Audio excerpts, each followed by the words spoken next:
Blood dripped from Ashvera's wings as she crashed through the thick canopy of trees. The branches tore at her scales, but she barely felt the pain anymore. Everything hurt. Her chest burned where Corvash had slashed her during the challenge. Her left wing hung at an awkward angle, making flight nearly impossible. She had managed to escape her homeworld through sheer desperation, jumping blindly in a hyperspace without checking coordinates or destinations. Now she was here. Wherever here was, the dragon's massive body plowed through the undergrowth, leaving a trail of crushed vegetation and scattered blood. She needed shelter. She needed to hide before other hunters tracked her scent across the stars. In dragon culture, losing a territorial challenge meant death or eternal servitude. Ashvera refused both options. Through the pain and exhaustion, she spotted something unusual ahead. A structure, not the sleek, prefabricated buildings that colonists usually erected on frontier worlds. This was different, older, made of actual stone and wood, materials no modern builder would waste time with. Ashvera dragged herself toward it, her claws digging furrows in the soft earth. As she drew closer, she realized the building was surrounded by overgrown fields. Crops had once grown here, but nature had reclaimed the land years ago. Whatever colony had existed on this world was long dead. The structure had large windows and a wide entrance, almost as if someone had expected big visitors.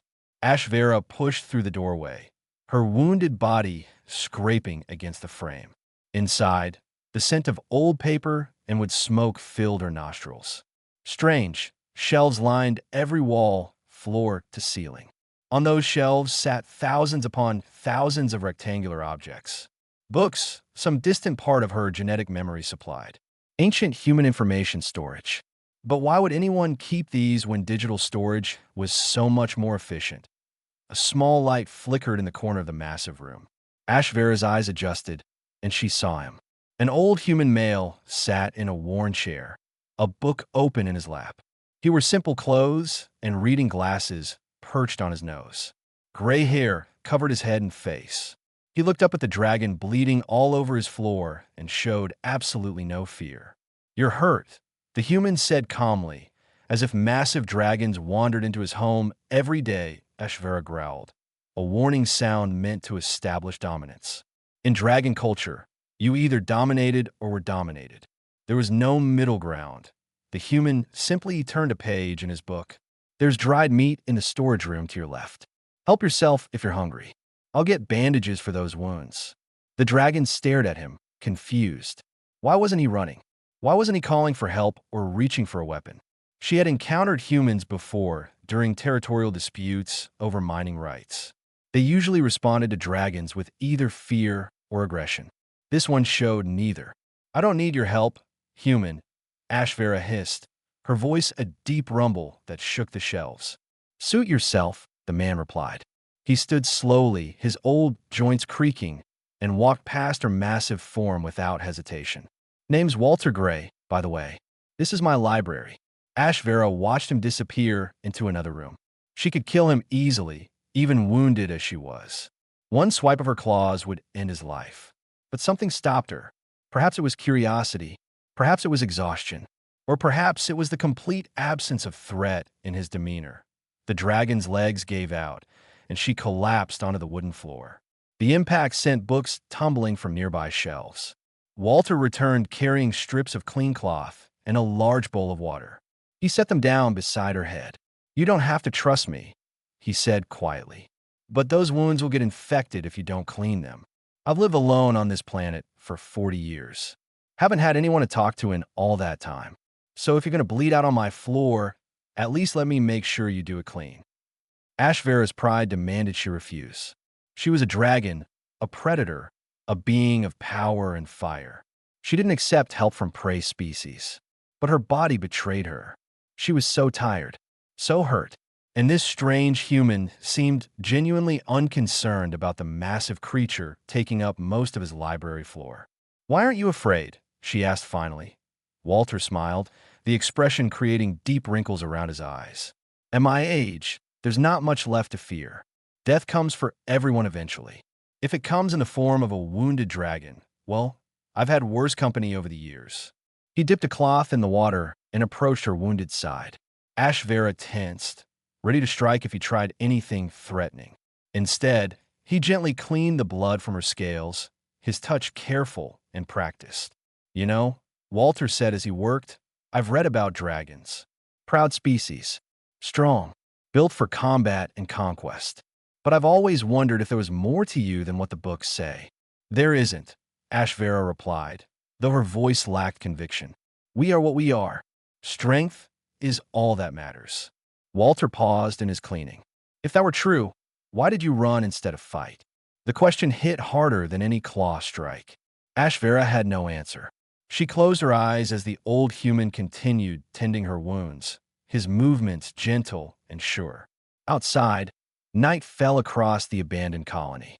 Inside the library, surrounded by thousands of stored human memories, a dragon discovered something she had never experienced before: silence without threat, touch without violence, and the uncomfortable possibility that strength alone might not be enough. Ashvera woke to sunlight streaming through the library windows. For a moment, she forgot where she was. Then the scent of old books and wood smoke reminded her. She tried to move and discovered clean bandages wrapped around her chest and wing. Someone had tended her wounds while she slept. The dragon's instincts screamed danger.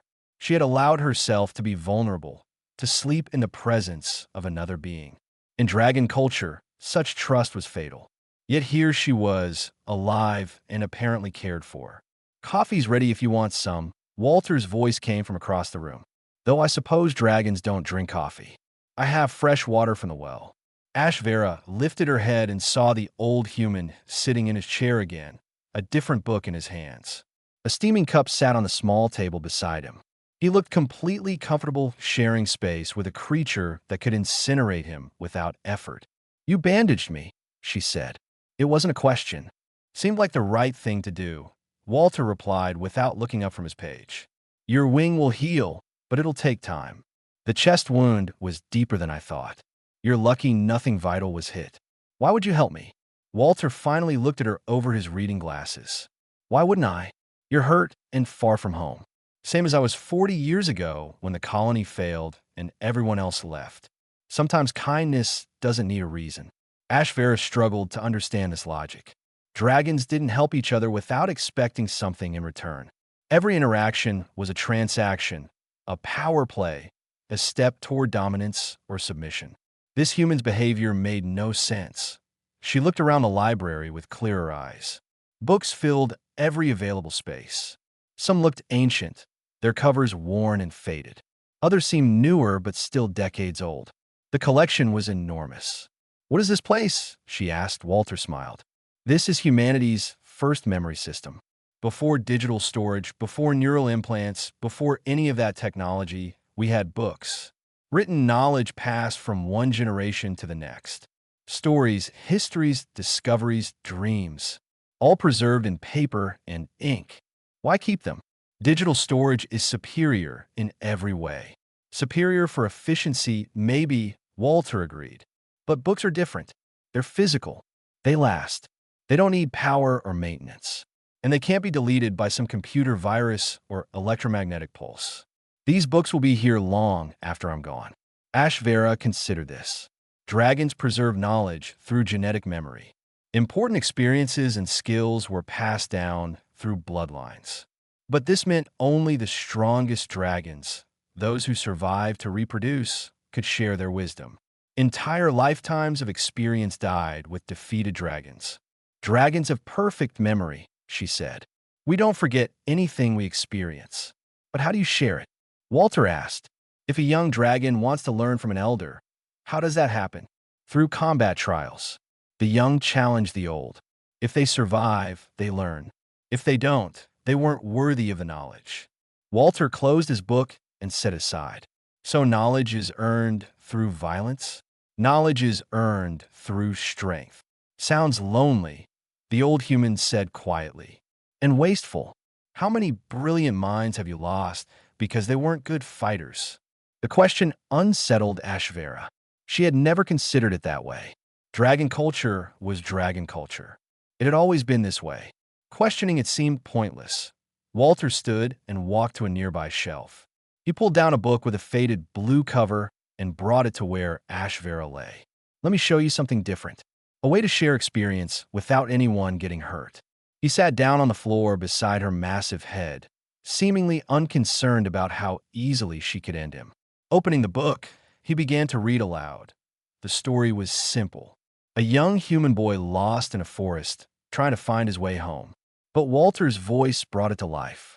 HFY could almost see the trees, feel the boy's fear, sense his determination. The narrative pulled her in despite her skepticism. "This never happened," she said when Walter paused. "No, it's fiction. Made up." "Then what's the point?" Walter smiled. "The point is that someone who's never been lost in a forest can now understand what it feels like. They can learn from this boy's mistakes without making them themselves. They can feel his fear and his courage. Fiction lets us experience things safely, learn lessons without the cost." HFY pondered this. Dragons learned through direct experience or genetic memory. The idea of learning from something that never happened seemed absurd. Yet, as Walter continued reading, she found herself invested in the boy's journey. She wanted him to find his way home, even though he wasn't real. When Walter finished the chapter, he looked at her.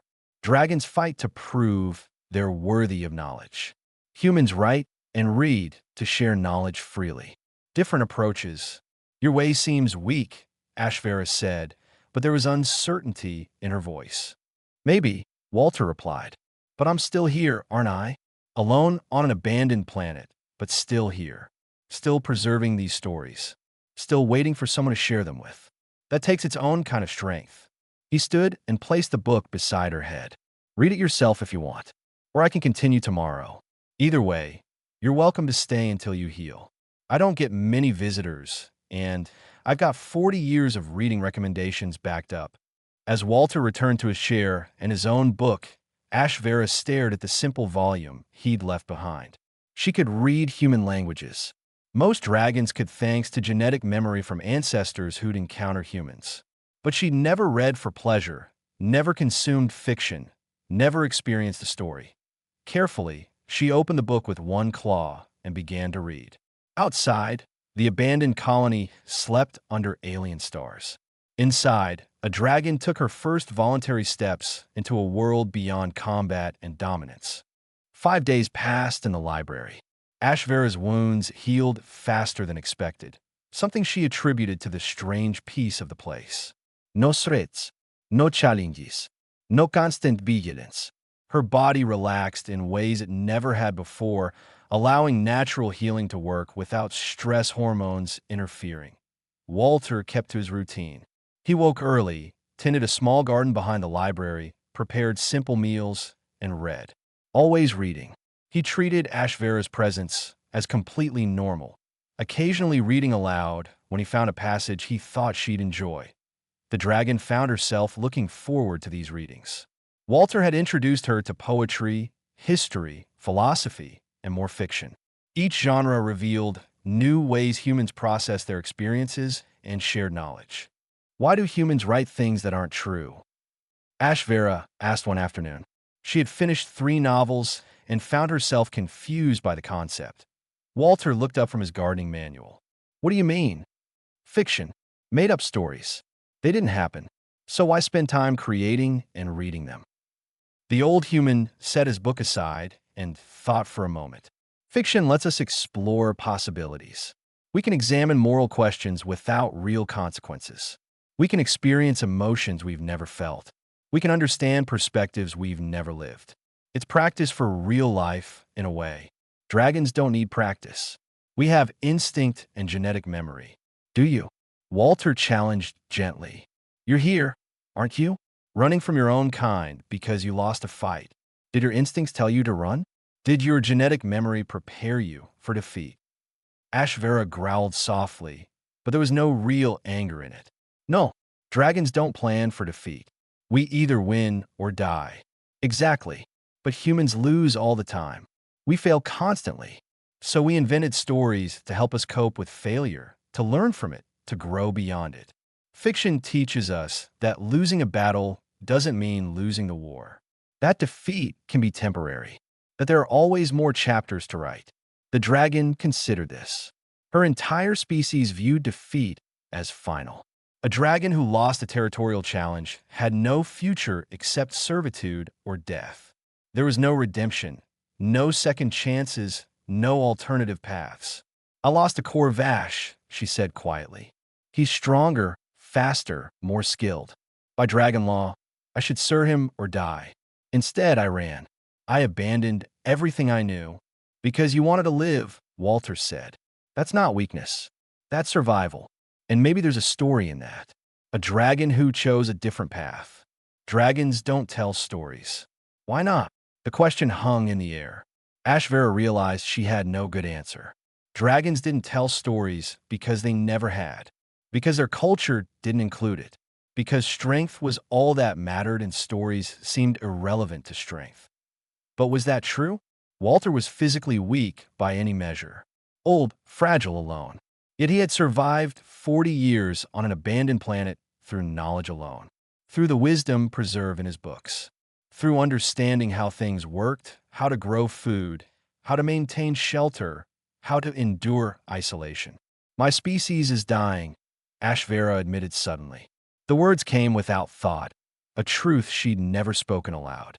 We have fewer hatchlings each generation, more territorial fights, less cooperation. We're so focused on individual strength that we've forgotten how to build anything together. Walter nodded slowly. I've read about species like that, so adapted for competition that cooperation becomes impossible. Usually doesn't end well. And humans? Your species cooperates. Sometimes too much, sometimes not enough, Walter said with a slight smile.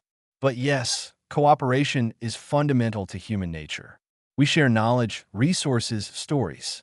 We build on what others created. That's why I keep this library. One person couldn't write all these books, but one person can preserve them for whoever comes next. Who will come? The colony failed. You're alone. You came, Walter pointed out, and maybe others will. Maybe humans will return to this world someday. Maybe more dragons will find their way here. Maybe some completely different species will discover this library in 100 years. Doesn't matter. The knowledge will be here, waiting. Ashvera looked at the thousands of books surrounding them. Each one represented hours or years of some human's life. Experiences, ideas, imagination, all captured and preserved. Available to anyone willing to read them. I want to learn more, she said. About poetry. You read me the short piece yesterday about finding home. I want to understand it better.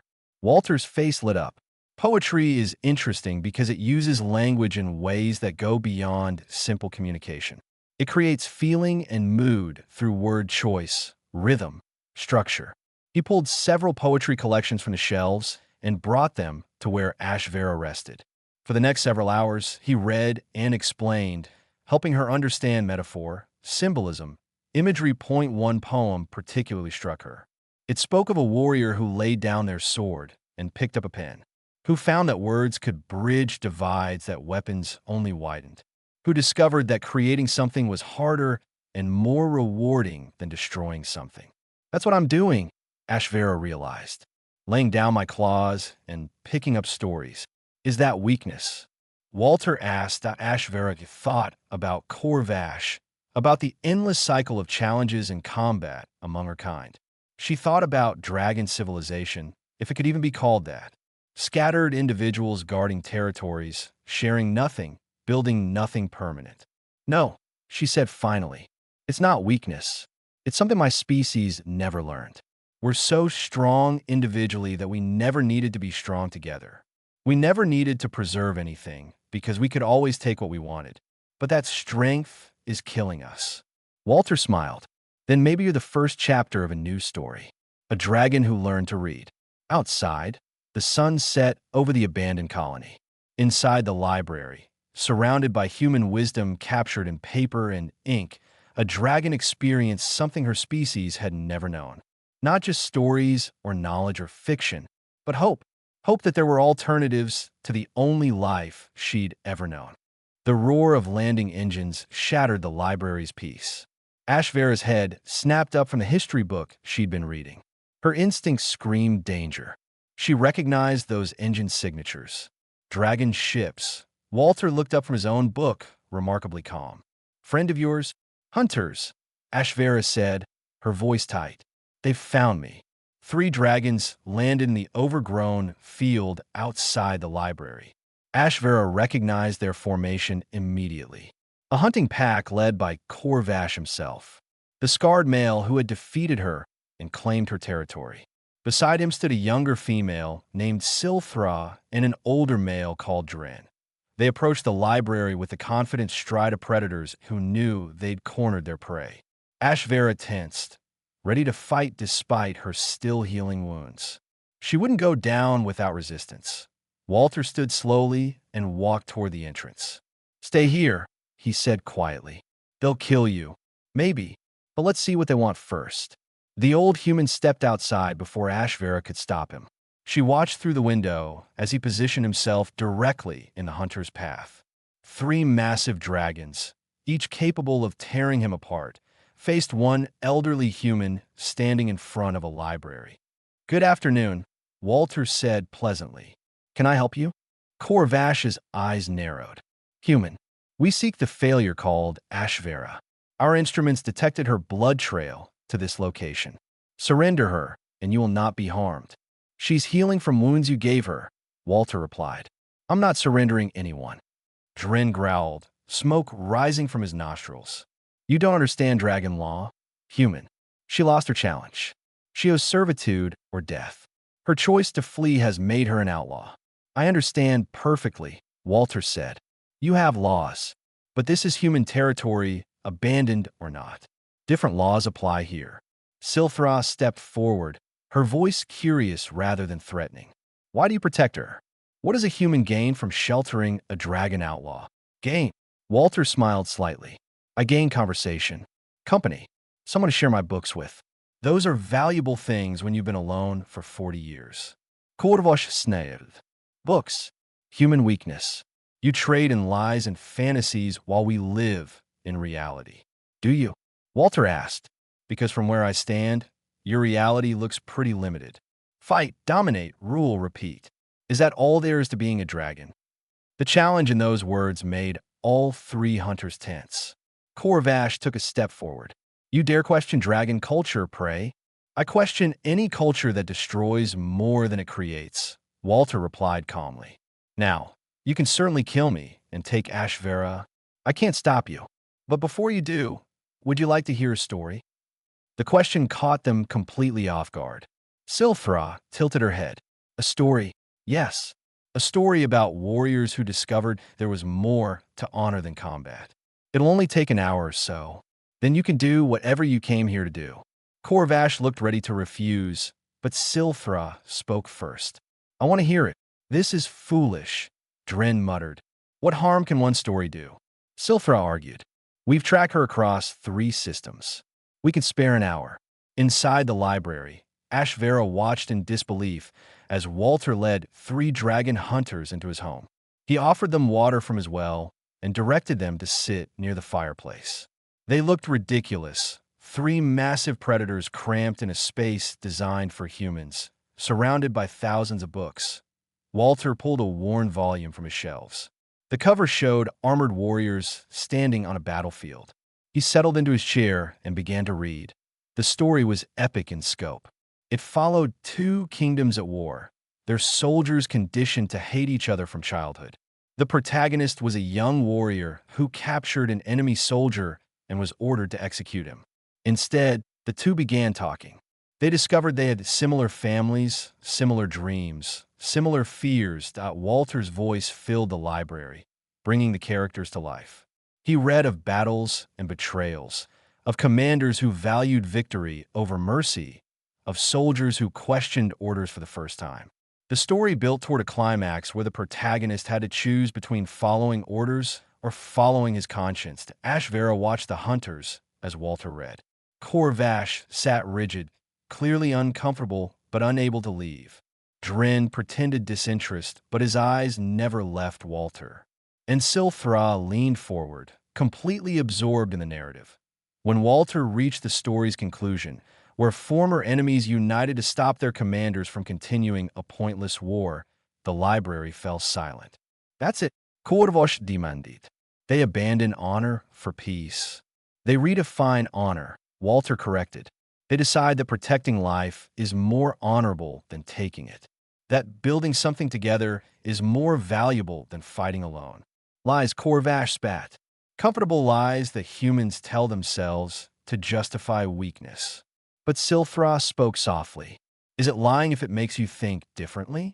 That warrior in the story faced a real choice. Follow tradition or forge a new path. We face the same choice now.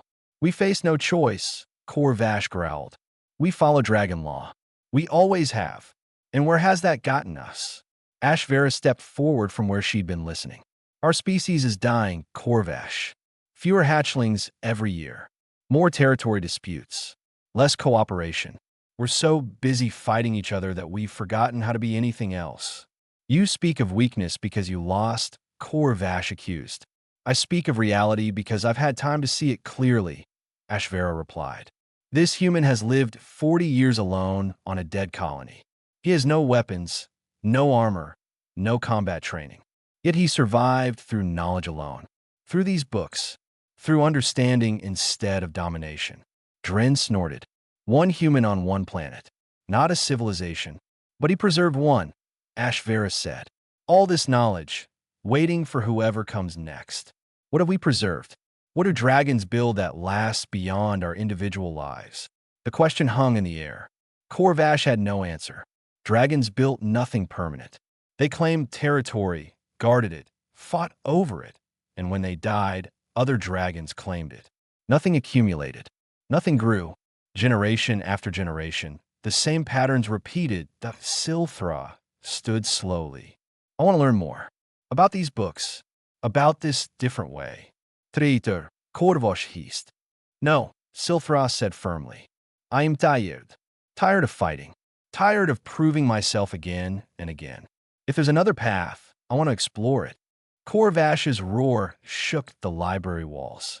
Books tumbled from shelves as the scarred dragon lunged at Silthra, fury in his eyes.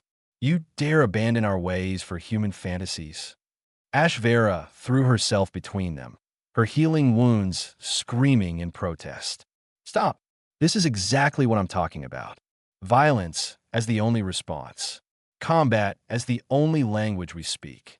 It's the only language that matters, Korvash snarled. He turned his attention to Ashvera. You've been corrupted, infected by human weakness. I should have killed you when I had the chance. Then do it now, Ashvera said, spreading her wings despite the pain. Fight me here in this library. Destroy these books. Kill this human. Prove your strength. Show everyone what dragon culture really means. Korvash tensed, ready to attack. But Walter's voice cut through the tension. Before you start destroying things, let me ask you something. The old human stood, completely calm despite the deadly predators surrounding him. What happens after you win? What? Korvash turned to face him. After you kill Ashvera and anyone else who questions you. After you prove you're the strongest. What then? You go home, guard your territory, wait for the next challenger. And the cycle continues. How is that different from what your ancestors did 1,000 years ago? Our ways have lasted 1,000 years because they work. Have they? Walter gestured to the 3 dragons in his library. You came here hunting 1 outlaw. Now you have 2. Soon you'll have 3, then 4. Because once dragons see there's an alternative, how many will choose your endless cycle of violence? Dren spoke for the first time since the story ended. The human makes a point. Our numbers decline every generation. If Ashvera and Silthra represent a trend, we face a different kind of extinction. Not through weakness, but through rejection of our own culture. Then we eliminate the alternative, Korvash said. We destroy this place and everything in it. Walter picked up the book he'd been reading from and held it out to Korvash. Go ahead. Burn it. Burn all of them. Destroy 40 years of my work preserving human knowledge. Prove that destruction is all dragons are capable of. Korvash stared at the offered book. His claws twitched. One swipe would reduce it to shreds. Yet he hesitated. Why do you hesitate? Ashvera asked quietly. You've destroyed countless things in your life. Territories, rivals, anyone weaker than you. Why does one old book make you pause? Because I'm not afraid of it, Korvash growled. But his voice lacked conviction. Yes, you are, Walter said gently. You're afraid of what it represents. Change. Choice. The possibility that everything you've built your identity on might not be the only way. That's terrifying. Korvash knocked the book from Walter's hands. It fell to the floor, pages splayed open. I don't fear human words. Then read them, Walter challenged. Prove they're meaningless. Sit down and read one book from start to finish. If it's truly worthless, it won't affect you at all. And if I refuse, then everyone here will know you're afraid of words on paper. That the great Korvash, dragon warrior, champion of strength, fears knowledge. The challenge was brilliant and cruel. In dragon culture, showing fear was worse than death. Korvash couldn't back down without losing face. He couldn't attack without proving Walter's point. The old human had trapped him using dragon psychology against itself. Silthra picked up the fallen book and brought it to Korvash. Read it. Prove the human wrong. Show us these stories have no power. Korvash snatched the book from her claws. He settled onto the library floor, his massive body radiating anger and wounded pride. Fine, I'll read your lies, and then I'll show you what real strength looks like. Walter simply nodded and returned to his chair. Ashvera and Silthra exchanged glances. Dren watched with obvious curiosity. The library fell silent except for the sound of pages turning. Korvash read with determination to prove the exercise pointless. But as chapters passed, his angry page-turning slowed. His expression shifted from hostility to concentration to something harder to define. Hours passed. Walter prepared a simple meal. The other dragons browsed the shelves, pulling down books that interested them. Silthra found a collection of poetry and began reading aloud to Ashvera, her voice hesitant at first but growing confident. Dren discovered a technical manual on spacecraft engineering and became absorbed in the detailed diagrams and explanations. Humans actually wrote down how their technology works? Why would they share such knowledge? Because humans believe knowledge grows when shared, Walter explained. One person discovers something, writes it down, another person builds on that discovery. Generation after generation, each standing on the shoulders of those before. Dragons hoard knowledge, Dren admitted. Each of us rediscovering what our ancestors knew, keeping it secret to maintain advantage over rivals. Seems inefficient, Walter observed. It is. Dren looked at the manual in his claws. I've spent decades trying to understand hyperspace navigation through trial and error. This book explains principles my ancestors must have known but never shared. Night fell. Still, Korvash read. The book Walter had given him was an epic fantasy, a sprawling tale of different species learning to cooperate against a common threat. The protagonist was a warrior who had to choose between personal glory and collective survival. Finally, as dawn light began filtering through the library windows, Korvash closed the book. His expression was unreadable. Well, Walter asked softly. The ending is unsatisfying, Korvash said. The warrior gives up his chance for legendary status to save others. He becomes forgotten by history. But he saves his people, Silthra pointed out. Yes. Korvash stared at the book in his claws. He trades personal glory for collective survival. The story argues this is noble. That being remembered matters less than what you leave behind. What did you leave behind? Ashvera asked. What will dragons remember about Korvash in 100 years? The scarred dragon had no answer. His entire life had been combat and conquest. He'd won territories, defeated rivals, proven his strength countless times. But he built nothing, created nothing, preserved nothing. When he died, other dragons would claim his territories and forget he existed. This changes nothing, Korvash said, but his voice carried doubt now. One story doesn't erase dragon nature. No, Walter agreed, but it plants a question, and questions grow. 3 months passed on the abandoned colony world. The library had changed. New structures now surrounded the original building, built by dragon claws following Walter's careful instructions. Storage rooms for the growing collection. Reading spaces designed for massive bodies.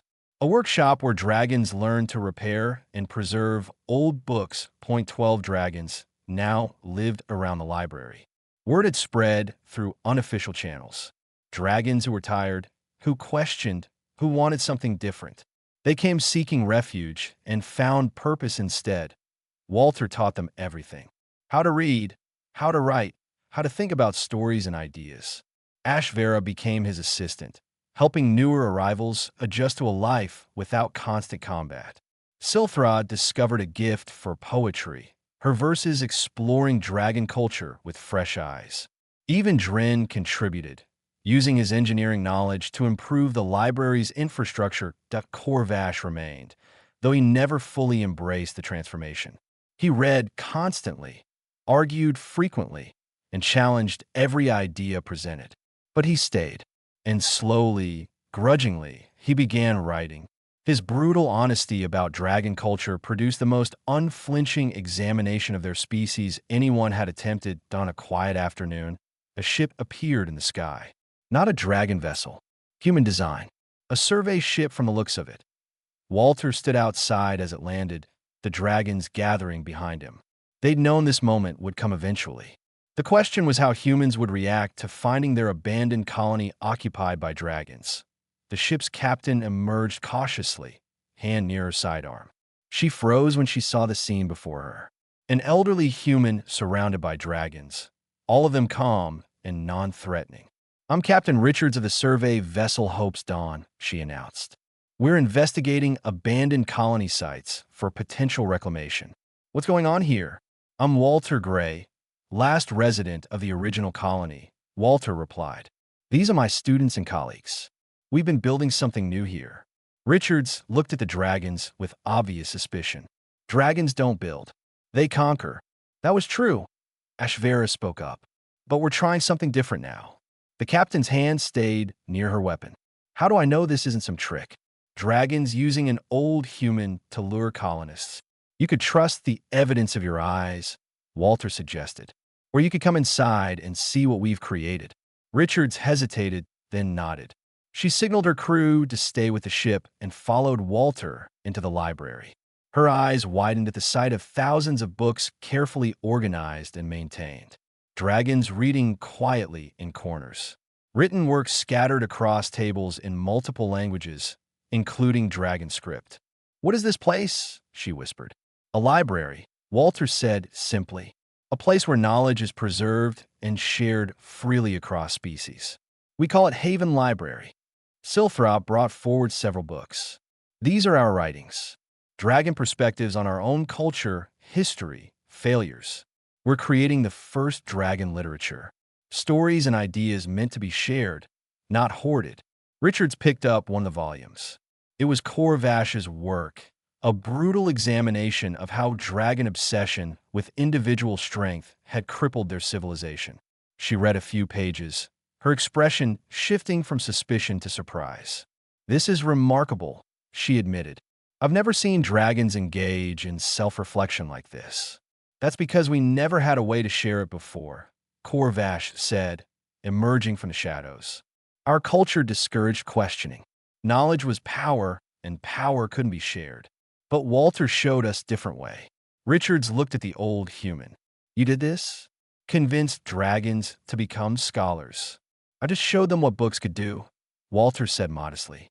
"They did the rest themselves." Turns out dragons are quite brilliant when they're not trying to kill each other. The captain spent hours in the library, reading dragon writings, talking with the residents, examining the structures they built. Finally, she returned to Walter. "This needs to be reported to human authorities," she said. "But I want to be clear about what I'm reporting. Is this a sanctuary? A school?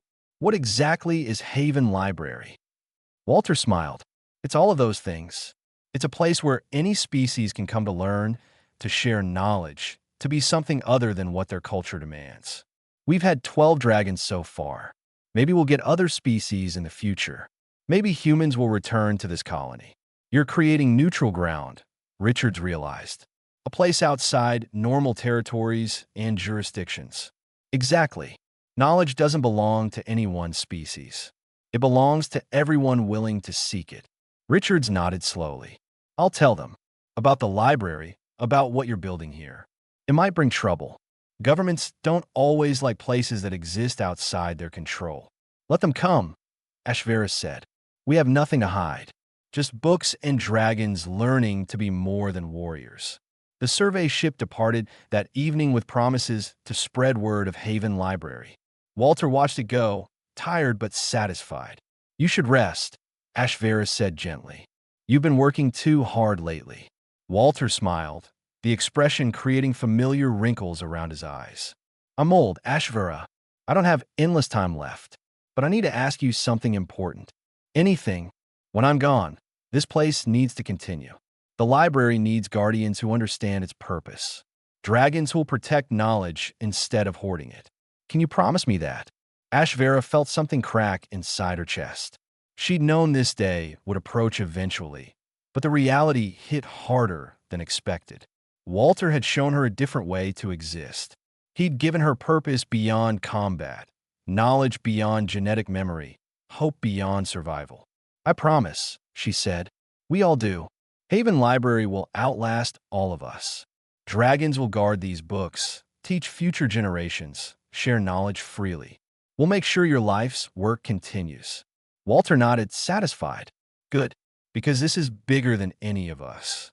This is about proving that change is possible, that species can evolve beyond their nature, that strength can mean creation instead of destruction.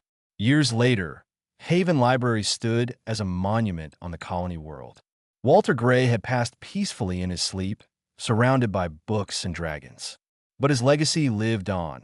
The library grew to house millions of volumes from dozens of species. Dragons served as librarians, guardians of knowledge rather than treasure. They taught visitors from across the galaxy that the strongest bonds weren't forged in battle, but in shared stories, quiet conversations, and the turning of pages. Ashvera often sat in Walter's old chair, reading to new arrivals just as he once read to her. And sometimes, when the library was quiet and sunlight streamed through ancient windows, she could almost hear his voice reminding her that the most powerful thing any being could do wasn't conquer or dominate, that it was simply to share what they knew, freely and without condition, trusting that knowledge would grow in ways they could never predict.